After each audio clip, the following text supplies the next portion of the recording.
കർമ്മങ്ങളല്ലാതെ ബാക്കിയെല്ലാം തിരിച്ചു പോരും. ഭർത്താവിന്റെ കൂടെ മയ്യത്തിന്റെ കൂടെ ഖബറിൽ കിടക്കാൻ ഒരു പെണ്ണും ഒരുങ്ങാറില്ല. മരിച്ച ഭാര്യയുടെ കൂടെ ഖബറിൽ ഒരു ഭർത്താവും ജീവനുള്ള ഒരു ഭർത്താവ് പോയി കിടക്കാറില്ല. എല്ലാവരും തിരിച്ചു പോരും. ഒന്നേ ഒന്ന് മാത്രമാണ് അവശേഷിക്കുന്നത്. അമലുഹു, നമ്മളൊക്കെ ചെയ്തുകൊണ്ടിരുന്ന കർമ്മങ്ങൾ.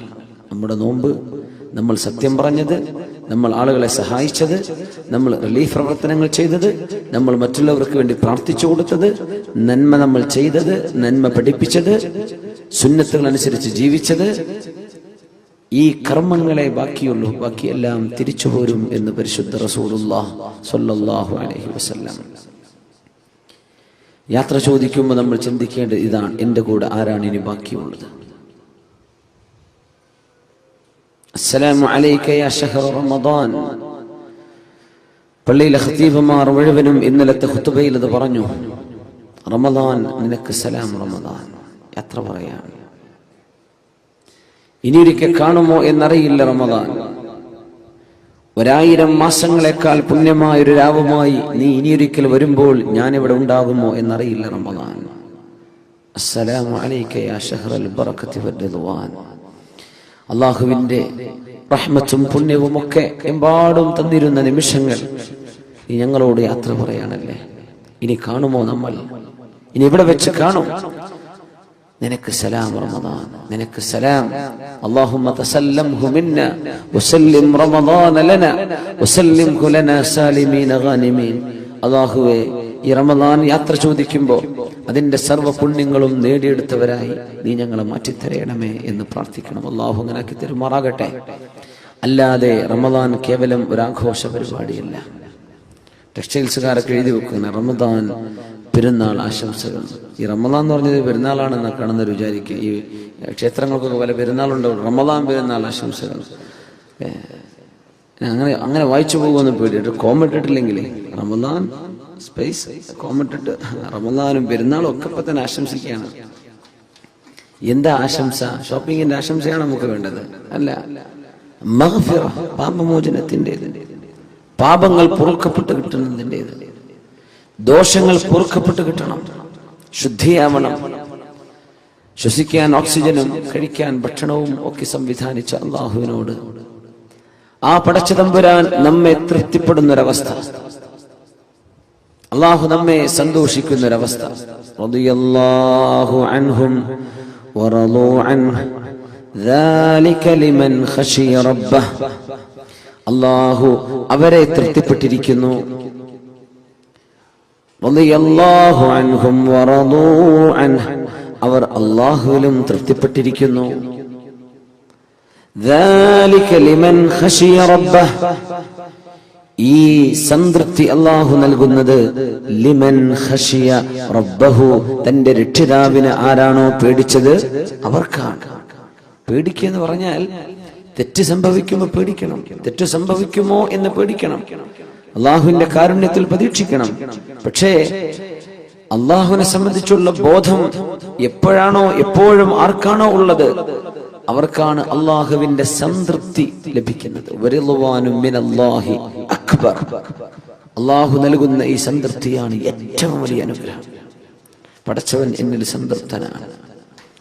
വിഷമങ്ങൾ വന്നാലും ലക്കൽ ഉത്ബാ ഹത്താ തർളാ, അള്ളാഹുവെ പരീക്ഷണങ്ങൾ നീ നൽകിയാൽ പോലും നിനക്ക് ഞങ്ങളോട് ദേഷ്യമില്ലെങ്കിൽ അള്ളാഹുവെ ഇതൊക്കെ ഞങ്ങൾ സഹിക്കാൻ ഒരുക്കമാണ്. അഷ്റഫുൽ ഖൽഖിന്റെ കാലിന് ചോര വന്നപ്പോൾ ദുആ ചെയ്ത പ്രാർത്ഥന അതാണ്. ത്വായിഫിൽ വിഷമിച്ചപ്പോൾ പ്രാർത്ഥിച്ചത് അതാണ്. ലക്കൽ ഉത്ബാ ഹത്താ തർളാ ഇല്ലം യകും ബിക ഗളബൻ ഫലാ ഉബാലി. അല്ലാഹുവേ, നിനക്കെന്നോട് ദേഷ്യമില്ലെങ്കിൽ ഈ വേദനയൊക്കെ ഞാൻ സഹിച്ചോളാം റബ്ബേ. നീ എന്നോട് കുപിതനല്ലെങ്കിൽ, നിനക്കെന്നോട് ഇഷ്ടമാണെങ്കിൽ ഈ വേദനകളെല്ലാം ഞാൻ സഹിച്ചോളാം. അല്ലാഹ്, നീ എന്നോട് ദേഷ്യപ്പെടരുത് കേട്ടോ, നീ എന്നോട് ദേഷ്യപ്പെടരുത്. ഈ അള്ളാഹുവിന്റെ മർളാത്ത്, അള്ളാഹുവിന്റെ തൃപ്തി പരിശുദ്ധ റമദാൻ കഴിഞ്ഞു പോകുമ്പോൾ നമുക്ക് ലഭിച്ചിട്ടുണ്ടോ? മനസ്സിനുള്ളിലേക്ക് വരുന്നുണ്ടോ എന്റെ റബ്ബ് എന്നോട് പൊരുത്തപ്പെട്ടിരിക്കണം? മനസ്സിനുള്ളിലേക്ക് വരുന്നുണ്ടോ എന്റെ റബ്ബ് എന്നിൽ സംതൃപ്തനായിരിക്കണം? മനസ്സിനുള്ളിലേക്ക് ഒരാഗ്രഹം വരുന്നുണ്ടോ? എന്റെ റബ്ബിനെ കാണാൻ എനിക്ക് കൊതിയുണ്ട്. മൻ ഹബ്ബ ലിഖാ അല്ലാഹി അഹബ്ബ അല്ലാഹു ലിഖാഅഹ് വമൻ കരിഹ ലിഖാ അല്ലാഹി കരിഹ അല്ലാഹു ലിഖാഅഹ്. മൻ അഹബ്ബ ലിഖാ അല്ലാഹ്, അല്ലാഹുവിനെ കാണണമെന്ന് ആരൊക്കെയാണോ കൊതിക്കുന്നത്, അഹബ്ബല്ലാഹു ലിഖാഅഹു, അവരെ കാണാൻ അല്ലാഹു കൊതിക്കും. ആരാണോ അല്ലാഹുവിനെ കാണാൻ കൊതിക്കുന്നത് അവരെ കാണാൻ അല്ലാഹുവിന് കൊതിയുണ്ട്. വമൻ കരിഹ ലിഖാ അല്ലാഹി കരിഹല്ലാഹു ലിഖാഅഹ്, അല്ലാഹുവിനെ കണ്ടുമുട്ടാൻ ആരാണോ വെറുക്കുന്നത് അവരെ കാണാൻ അല്ലാഹുവിനും വെറുപ്പാണെന്ന് റസൂലുള്ളാഹി സ്വല്ലല്ലാഹു അലൈഹി വസല്ലം. ബിലാൽ ഇബ്നു റബാഹ് റളിയല്ലാഹു അൻഹു വഫാത്താകാൻ കിടക്കുമ്പോ, മരിക്കാൻ കിടക്കുമ്പോ, വാ കർബാ വാ സൗജാ, എന്റെ സങ്കടമേ, എന്റെ ഭർത്താവിന്റെ വിയോഗമേ എന്ന് പറഞ്ഞ് പൊട്ടിക്കരയുന്ന ഭാര്യയോട്, വാ സഅദാ വാ ഫർഹാ ഗദൻ നൽഖൽ ഹബ്ബ മുഹമ്മദൻ വസുഹ്ബ. എന്തിന് പെണ്ണെ നീ കരയണം? ഭർത്താവ് പറഞ്ഞെടുക്കുക ഭാര്യയോട്, നീ എന്തിനായി കരയുന്നത്? ഗദൻ നൽഖൽ ഹബ്ബ, നാളെയാണ് നമ്മൾ പ്രിയപ്പെട്ട സുഹൃത്തുക്കളെ കാണാൻ പോകുന്നത്. നാളെയാണ് ഞാൻ മരിച്ചാൽ ഞാൻ എന്റെ കൂട്ടുകാരെ കാണാൻ പോവുകയാണ്. മുഹമ്മദൻ വസുഹ്ബ, മുഹമ്മദ് നബി തങ്ങളെയും അവിടുത്തെ സ്വഹാബികളെയും കാണാൻ പോകുന്ന പോക്കല്ലേ ഞാൻ ഈ പോകുന്നത്. എന്തിനാ നീ കരയുന്നത്? എനിക്ക് കരയാൻ തോന്നുന്നില്ല. ബിലാൽ ഇബ്നു റബാഹ് റളിയല്ലാഹു അൻഹു, മൻ അഹബ്ബ ലിഖാ അല്ലാഹ്, എന്റെ റബ്ബിനെ കാണാൻ എനിക്ക് കൊതിയുണ്ടെന്ന് ആഗ്രഹിക്കുന്നവരെ, അവരെ കാണാൻ അല്ലാഹുവിന് കൊതിയുണ്ട്. ഇത് പറഞ്ഞപ്പോ ആയിഷ റളിയല്ലാഹു അൻഹ പറഞ്ഞു, അല്ലാഹുവിന്റെ റസൂലേ, കുല്ലുനാ നക്റഹുൽ മൗത്ത്, ഞങ്ങൾക്കൊക്കെ മരിക്കൽ വെറുപ്പാണല്ലോ നബിയേ. ഞങ്ങൾക്കൊക്കെ അത് വെറുപ്പാണല്ലോ, ഞങ്ങൾക്കൊക്കെ അത് വെറുപ്പാണല്ലോ നബിയേ. പിന്നെ എങ്ങനെ അള്ളാഹുവിനെ കാണാൻ ഇഷ്ടപ്പെടാൻ ഞങ്ങൾക്ക് എങ്ങനെ കഴിയും? ഞങ്ങൾക്ക് മരിക്കാൻ ഇഷ്ടമല്ലല്ലോ. ആയിഷ ബീവി, അത് സ്വാഭാവികമാണ്.